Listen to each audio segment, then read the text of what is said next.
We're back. It's been a little while.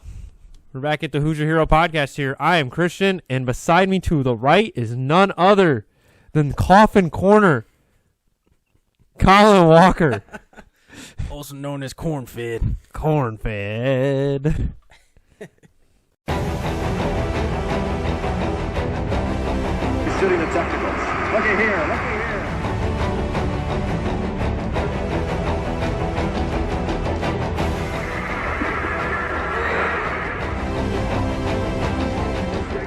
Hunter in the corner. Ivy for the win.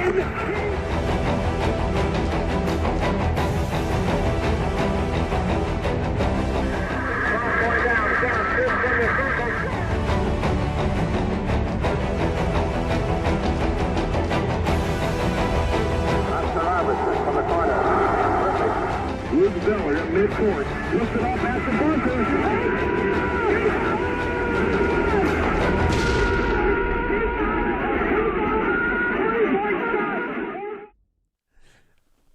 I don't know if I can do this though. All right, here we go. He's gonna let me tell him. What we got? tell him how it is. Got a jam-packed episode for you. A good Indiana team is on its way to the March Madness Finals. We're gonna hit on The that a little Sweet bit. 16. Well, You're saying they're going all the way. I like that. Yeah, I like we're that talking attitude. all the way. I like that attitude. Yes. All right. So today, okay, I have a lot of material. You have a lot of material that we could talk about. And we're gonna obviously condense or not talk about all of it. Okay. But obviously, the number one thing, if you're any time of Indiana basketball fan, okay, you should because the Big Ten did so poorly in the NCAA tournament. You should be at least having some optimism towards Purdue, even if you're an IU Bloomington fan. Okay. Obviously, me being and Colin being a Purdue fan, we're going to talk about that a little bit here. We're going to talk about kind of go over the state finals for the boys. High school basketball is this coming weekend. We're filming this. What's today? Tuesday? Yep. So it's the Tuesday before the Saturday of the state tournament. I have it's going to be short, but I have this story that I found in a newspaper from like 1960, 1961, I think, and about this guy in southern Indiana that just torched this team. A torch. So we'll see, I guess, if he'll make the certified. If we put him on the team or not, I don't know. He wasn't It's. I think it might be a one-time thing, but still, though, it was pretty unbelievable. And I'll end up flashing the newspaper article. I was able to screenshot it, show you guys. Talk about the Boilermakers. So, Purdue. So I'm going to say this. I'll flash some pictures. I'm a high school teacher. I'm probably going to get buzzed for this or something. I don't know. Nobody watches this anyway, right?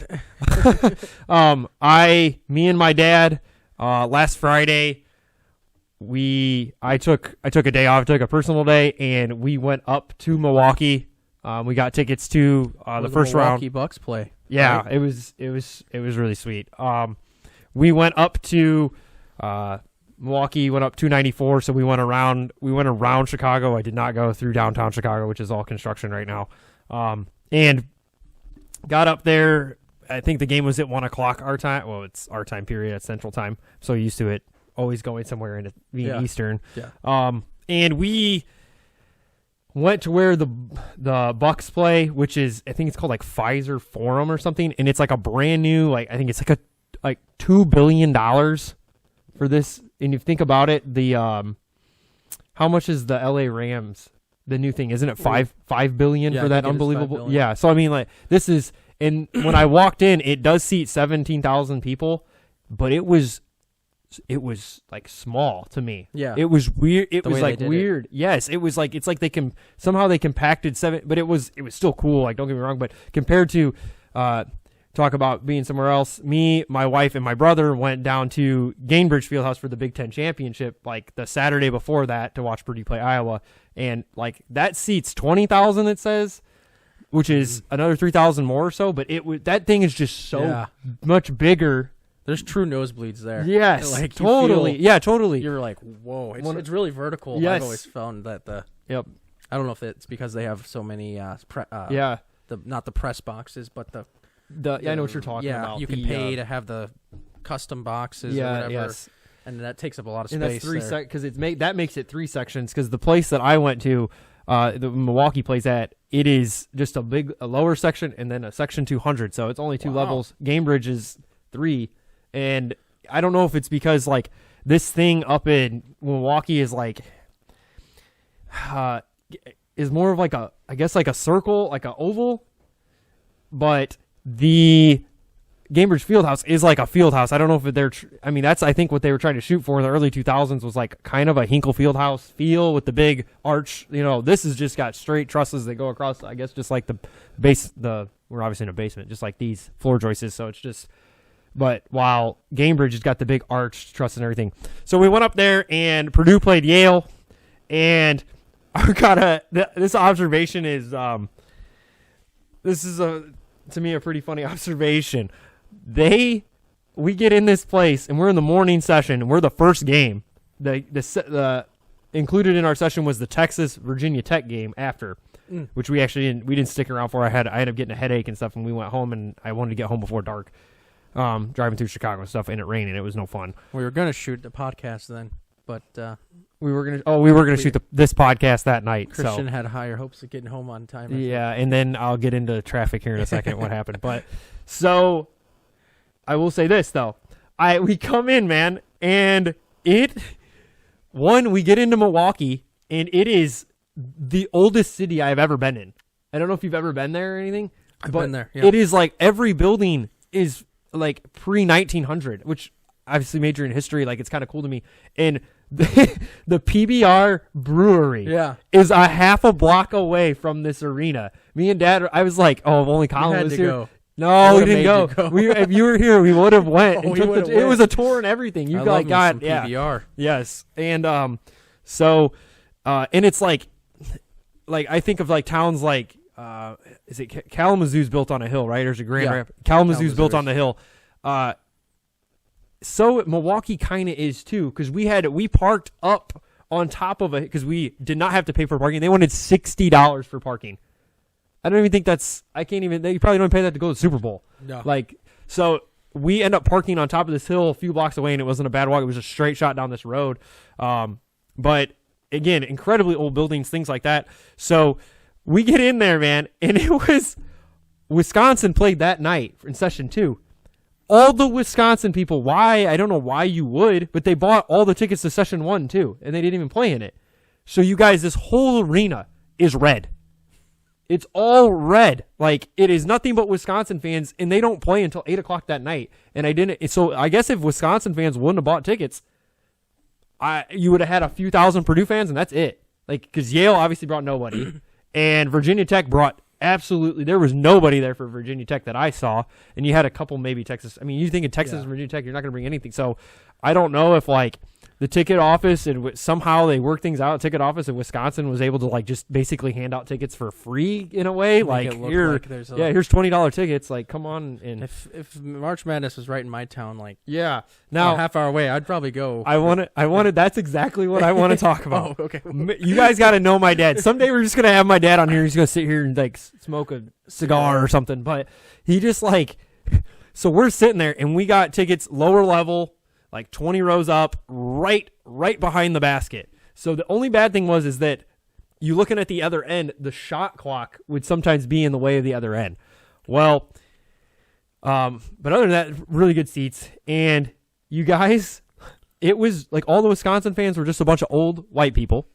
Okay, they like had nothing better to do.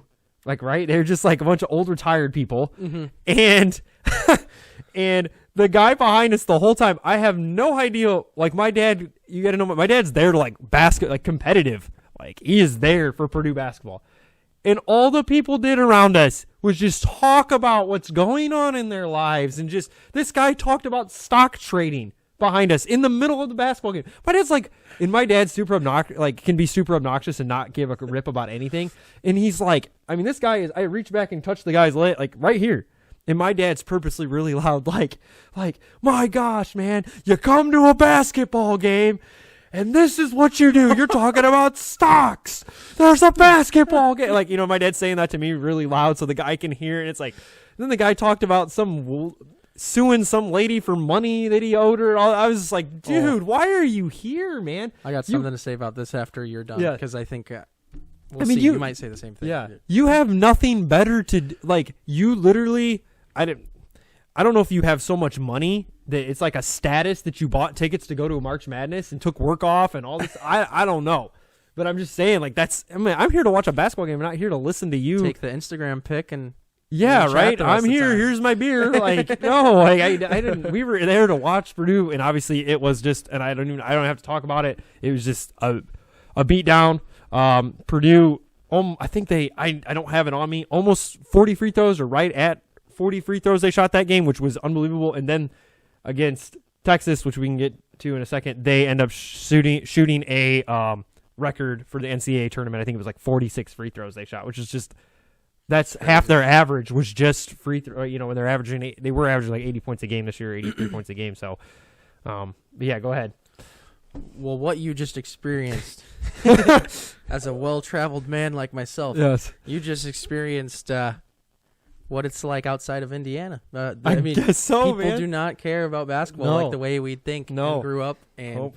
it's like that in every state from California to Yeah, New York, except for us in Indiana. I mean, that's just isn't that it's crazy? like disappointing to someone like us. We want totally. people, we're like, what's wrong with you? What? Yes. Get up. Yes. What are you- I was what pumped. are you I was doing? running up and down the aisles. Is I'm this like, just any day for you? Like, yeah. the greatest sport on earth is being played in Yeah. front of your eyes, and Yeah. you're talking about stops. March Madness, So- and then the event on top of it. So like that is, and I because I teach, and so like I tell the kids at school, it's like you go to Mackey Arena, and I'm sure Assembly Hall is the same way. Like I've never been to a game at Assembly Hall, but I'm sure it's exactly the same way. Mackey Arena, Matt Painter says all the time, we have educated fans, as in like we know basketball. There is everybody at Mackey Arena is one unit. Like with the two student sections on both sides of the basket, the paint crew, and like I mean, just everybody is there with one. Like it's so weird. Like we're not playing. We have we're not gonna, but like we have one common goal, and like it's just to get like one to see obviously the boys win, but like it's just this like I don't know. I don't want to say camaraderie. It's kind of a weird word, but that's what it is. So I go up there to that place, and me and my dad are like, "What are these people here for?" And it's so funny because they're so uneducated. Like even I know, you do too. Like who's playing for Wisconsin this year, or who's playing for Michigan State, and who's even other just mid majors and stuff, right? Yeah. Up there, people are like, "Oh my God!" Zach Edey, right, 7'4". He's like, well, like telling him, they screaming, "Just dunk the ball already!" Like what? Like you don't understand. Like he's got some guy 6'9" hanging all over him. Like you know what I'm saying? I Like, hope they were giving those tickets for free. I from guess. the city of, I hope so I too, don't man, know. because they had That's no sad. idea. Yeah. That's sad. I mean, they were just. I mean, just. Oh, dunk the. You don't even have to jump. Why the heck did you miss that? Like it was like, what are you guys talking about? It's like they have man. they had never heard of him. They didn't know that. Obviously, Purdue was a title contender, Final Four contender. Like just I know even Big Wisconsin Dave. fans, it was like, yeah. I know Big Dave. I wouldn't want to be there. He had to have been just. Yeah, it was funny, man. And then on top of it, you gotta know my dad. We'll have to get him on here. My dad's he's not very tall, but he's as tall as me, but I don't know, what am I, 5'9", 5'10". My dad's not very tall. My dad's a little bit bigger guy. A little thicker. And like you wanna make my dad so mad, you're gonna cry, dude. We sit down and we're like the only ones in our row. And I'll snap some pics up on the screen. My dad, dude, this guy comes in and sits. I have nobody next to me. This guy sits right next to my dad, and this guy is huge. And 300-pounder. this guy's sitting like this in his seat, and of course his elbow is right into my dad. And you got to know my dad, like he was He's not afraid to say And my anything. dad is like he's having to lean forward, like because this guy is up in him, because the guy's sitting like this in the seat. It's like, dude, like. And of course, of anywhere in the place we could have sat, somebody sits next to my dad and is inside, like rubbing against him the whole game, man. Oh, he was just, can you believe? Can you I see believe why this? you didn't stay for the second game. Yeah, it was like, yeah. I mean, it was, and last thing I want to say about it, and we can move on to something else. Talking more Purdue basketball. We'll take a break with the camera and stuff, but It's so weird because we sit there and you guys all know this. You get your March Madness app on your phone, or you know that you're going to TBS, TNT, CBS, or True TV, and you're going to watch all the games, and they're just constant the first 2 rounds, right? Yeah. Just constant.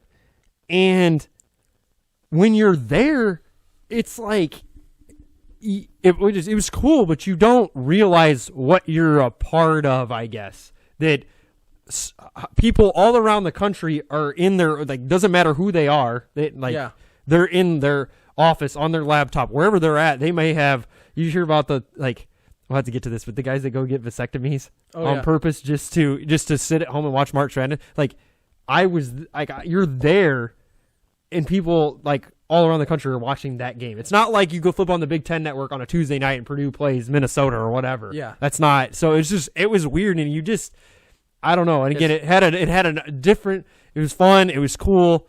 I'm glad I went. I can say I did it, but it is not the same as going to Mackey Arena or Assembly Hall or something like that here in Indiana whatsoever. Yeah. Whatsoever. So it's a national event, and Yeah. other than just Baylor Yeah. and Purdue fans, it's everyone is watching. Yeah. Like, everyone has skin in the game when you have a bracket. Yeah.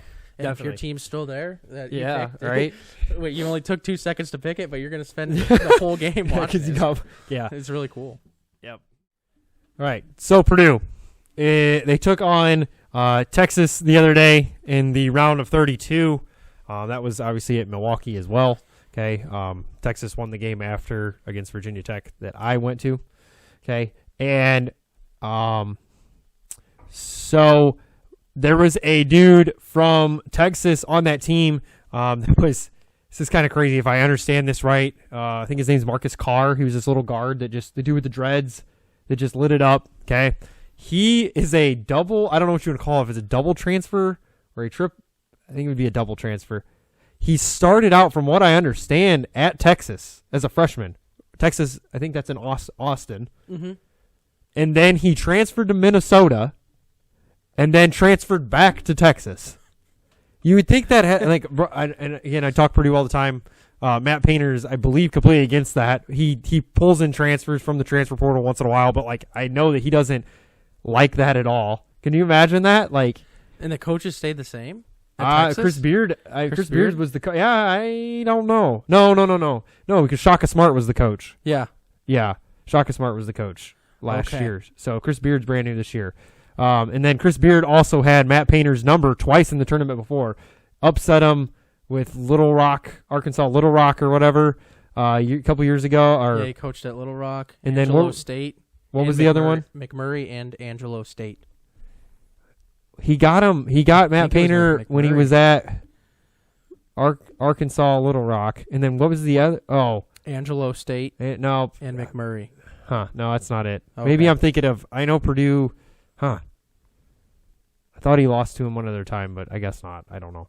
But anyway, Chris Beard had gotten Matt Painter. That kind of explains it a little bit. If like he didn't have a good relationship with the first coach at Texas, then it's Shaka Smart. Then, then comes back. Came back. At least that coach then there's a dude, and you can look this up. So this guy, what's this kid's name? Oh, it's like, it's not Long. He plays for Texas. Oh my gosh, why can't I think of it? He is. We got Marcus Carr, Trey Mitchell, Avery Benson, Timmy Allen, Courtney Ramey. It's not Timmy Allen. What the heck? Right. There's a guy for Texas that had 2 medical red shirts because he had leukemia.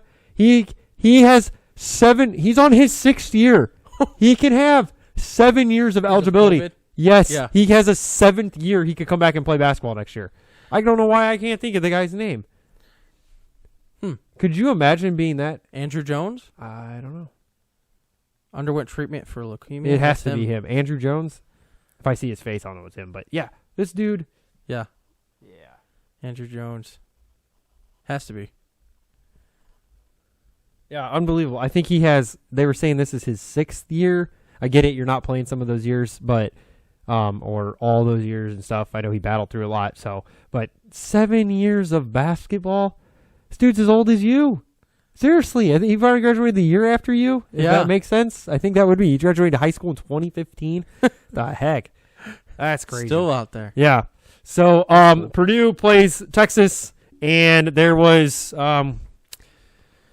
obviously it was quite Purdue end up kind of Texas took the lead. Purdue end up coming back and then just went on a huge run. I think it was a 20-0 run or something crazy. And then, of course, just like that, going into halftime, Purdue does what Purdue does, and Texas ended up closing it to I don't know what it was, 4 or something at halftime. And luckily, they just kind of held it. Purdue did. And then towards the end of the game, about 2 minutes to go, I think Purdue is up 3. And if Purdue does not score on this possession, most people, including myself, are believing that Purdue does not win the basketball game. And Jaden Ivey chucks up a 26-footer, and it goes in. It was just unbelievable. And makes it a 6-point game. And obviously, now they're going to the Sweet 16. And like I said, I think you can look up how many free throws Purdue shot. I think it was 46 free throws against Texas. I believe it was. That's a tournament record for the most free throws attempts. Yeah, and I remember I got an alert on my phone. Yeah. Before halftime, it said Purdue and Texas had 10 lead changes. In the beginning. Yeah, in the beginning. Just back and forth. Yeah. It was an exciting game to watch. Yes. When stuff like that's happening. So with the free throws, this is something I want to talk about, and this is going to be definitely for a person who really knows basketball, for this maybe to kind of make sense, or you to really understand or can see it. All right. At the game against Yale had no size whatsoever that could play with Travion Williams or Zach Edey. Okay? Is that right? What? 33 for 46 for free throws? Yes. 46. That's what I said. 46 attempts. That's insane. That's what I'm trying to. Yeah. Free throws win games. Yeah, you're right. They do. So getting to this is that very few teams are going to have anybody that can handle 7'4". So all season, and it's going to be his career, and this is going back to all the Purdue big men that they've had. Isaac Haas, 7'2", 290. AJ Hammonds, Caleb Swanigan, Travion Williams this year. You can and then Painter's pulling and got this kid coming from Sweden that's 7'2". So this is like, I don't know what the word I'm trying to say. It's like it's always occurring at Purdue. Okay, that people don't have answers for the big men because Painter is playing a style of basketball that doesn't get played anymore. It revolves around getting post touches. Old school. Yeah. It is such a disservice. So I heard this. This was against Texas. The announcer went, this is towards the end of the game, and I've heard this other times, is that, the refs are going to be calling things a little bit tighter. They're going to be changing up the way they call fouls here towards the end of the game when it gets crunch time. What does that mean? Why on earth is it not a foul why is it a foul with 2 minutes to go in the game and not a foul with 2 minutes just to start into the game? If it's a foul, it's a foul. You have to call it. And it does, you know what? It doesn't matter then. It doesn't matter. That team has to learn how to play and adjust. And if they can't, you can't punish 7'4", 295 because he's just huge and he's bigger and stronger than anybody else in college basketball. If that makes sense. Yeah. You can't punish that.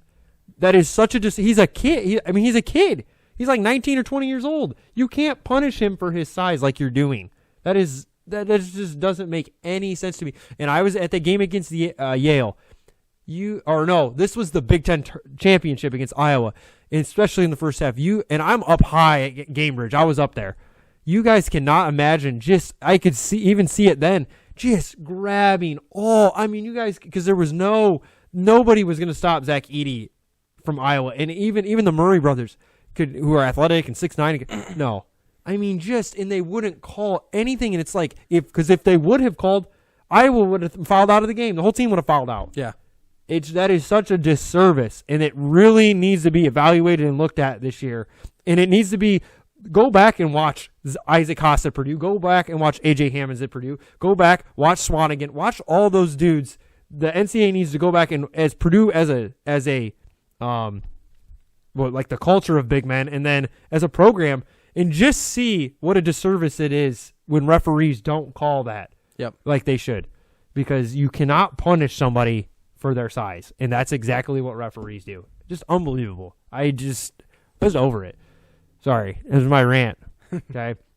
So that being said, Purdue plays. One, Texas obviously didn't have an answer for those big men, and they play now St. Peter's, who is now the Cinderella story. They are the number three, the third all-time 15 seed to make it to the Sweet 16. So only one of 3 teams have ever done what they're doing. Okay, and I watched them play against Kentucky, and they just like play. They play a matchup zone. So I think it's almost like a 3-2, 3 up front, 2 in the back, and then this is what they did against Kentucky, and obviously wherever that ball goes, that person takes that guy there. I mean, it's a matchup. You guys know what a matchup is. So I don't know. I mean, what are your thoughts? Thoughts against Purdue? They have no answer for Zach Edey. He's just gonna tear him up. I hope so. I mean, it's just not even a question. And then Jaden Ivey. If Jaden Ivey is so, he's hot right now. He's hot offensive. How do I say this? He's usually always hot offensively, but can be completely I guess hot and cold, but like cold when it comes to turnovers in like decision making in a game. I get it. The kid's young, but you can't come down through the lane as athletic as you are and meet 4 people and not come to a jump stop and kick the ball. That's not, you can't jump up in the air, turn, and shoot, what am I going to do now? And turn the ball over. Yep. You have to have an idea. If you're going to handle the ball, Painter, I don't want to say Painter makes an excuse, but he always, Jaden handles the ball more than anybody.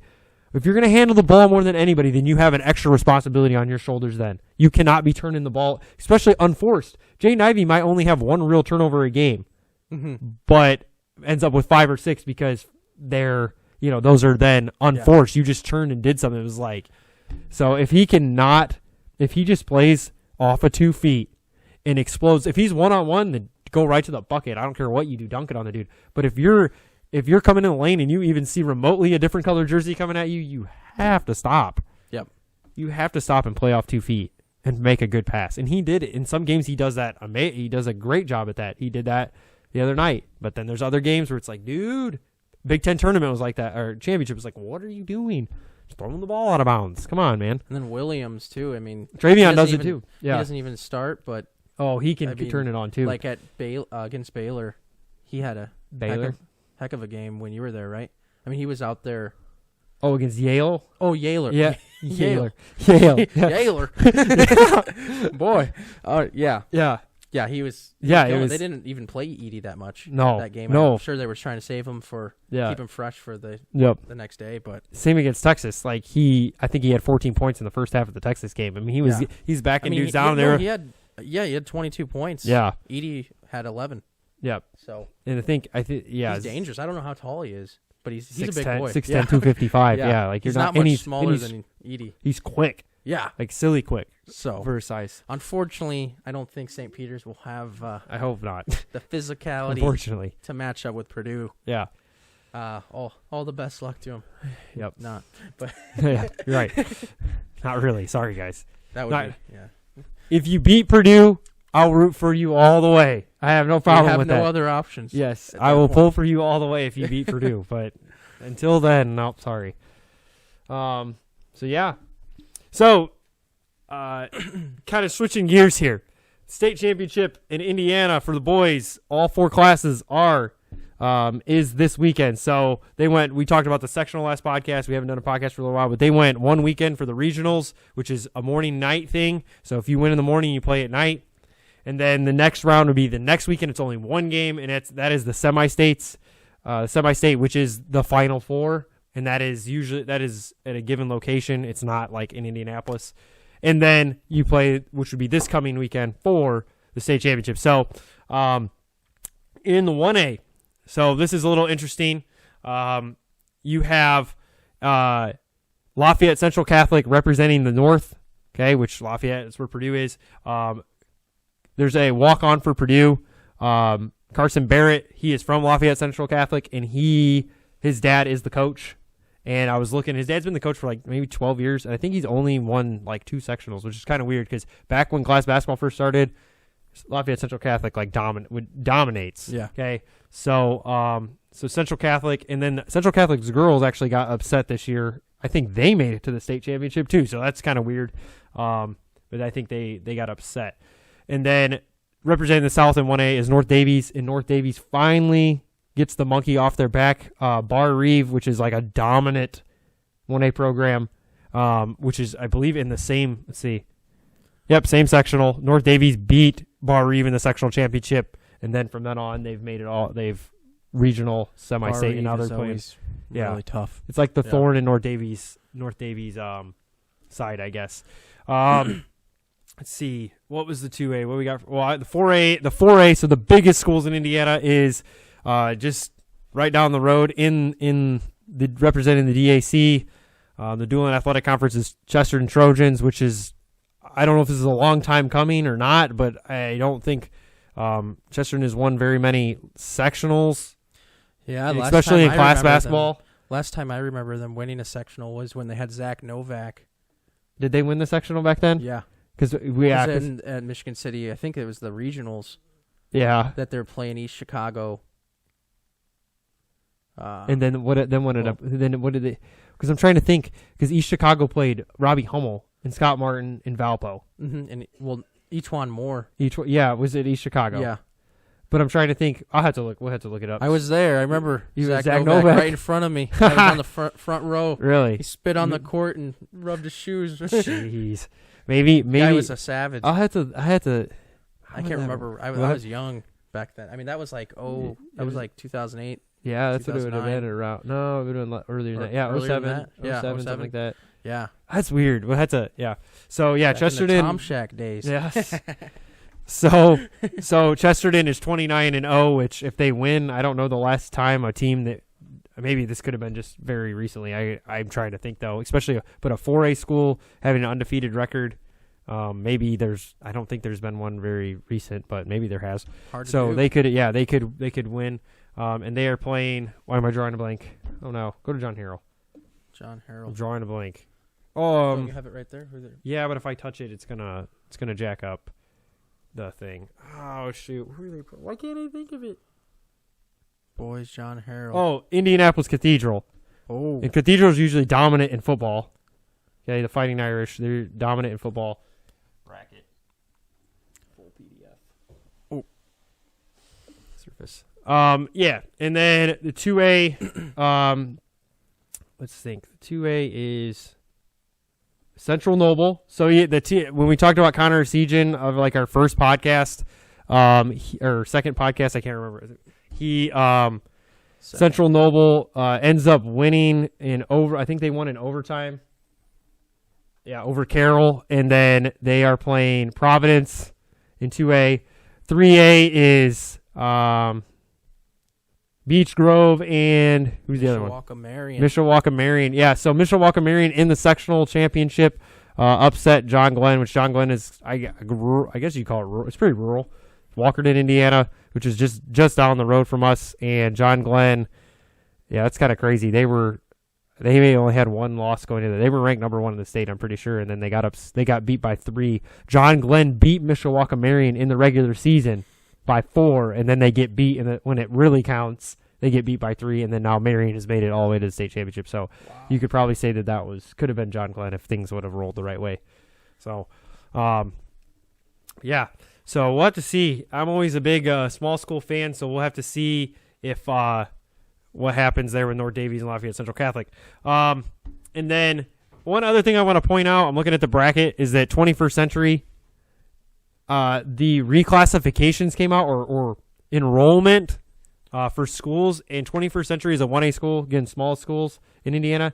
They are this year, they are way above what a 1A school should be. They have 400 and some kids in their high school. Shouldn't be any more than around 315.